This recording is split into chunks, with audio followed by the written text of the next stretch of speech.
الشيطان الرجيم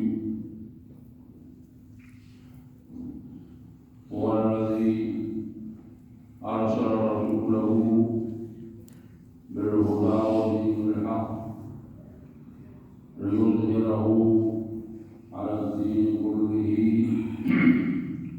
وكفى بالله شهيدا. صدق الله مولانا العظيم وصدق رسوله النبي الكريم ونحن على ذلك لمن الشاهدين والشاكرين والحمد لله رب العالمين. آیت کریمہ جو میں نے تلاوت کی ہے، اس آیت میں اللہ جل شانہ نے ارشاد فرمایا اور اس ارشاد میں اللہ جل شانہ نے اپنے رسول کی بعثت کے بارے میں اور بعثت کا جو سب سے بنیادی مقصد ہے اس کے بارے میں ارشاد فرمایا. تو جتنے بھی انبیاء علیہ السلام اس دنیا میں تشریف لائے، سیدنا آدم علیہ السلام سے لے کر آپ علیہ السلام تک، یہ بہت بڑی تعداد ہے انبیاء علیہ السلام کی. 1 لاکھ سے اوپر انبیاء علیہ السلام تشریف لائے.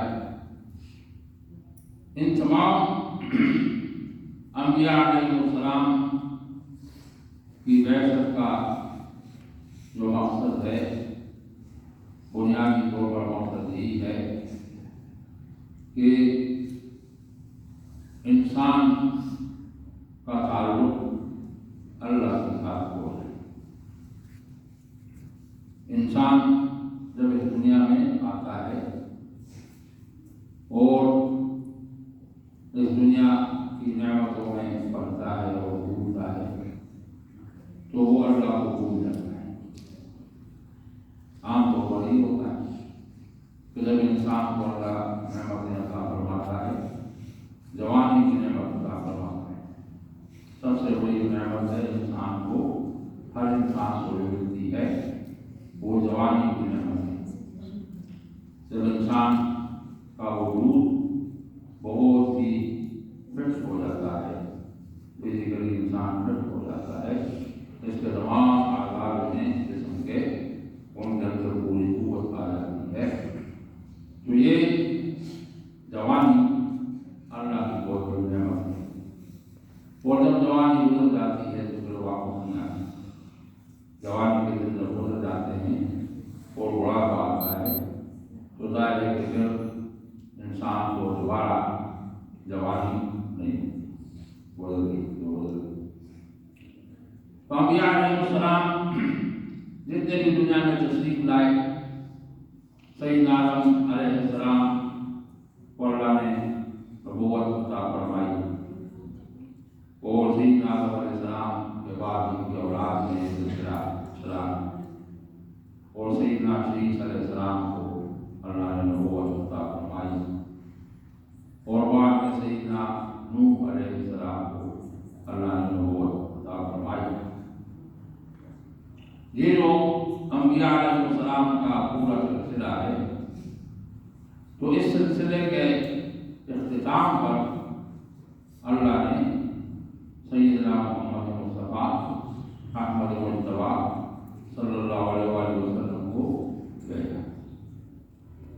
انبیاء علیہ السلام کا جو سلسلہ ہے تو اس کا اختتام آپ علیہ السلام کی ذات بابرکات پر ہو جاتا ہے. اس لیے آپ علیہ السلام کو خاتم النبیین کہتے ہیں کہ آپ علیہ السلام آخری نبی ہیں. اور آپ علیہ السلام نے ارشاد فرمایا کہ میں آخری نبی ہوں اور فرمایا کہ لا نبی بعدی،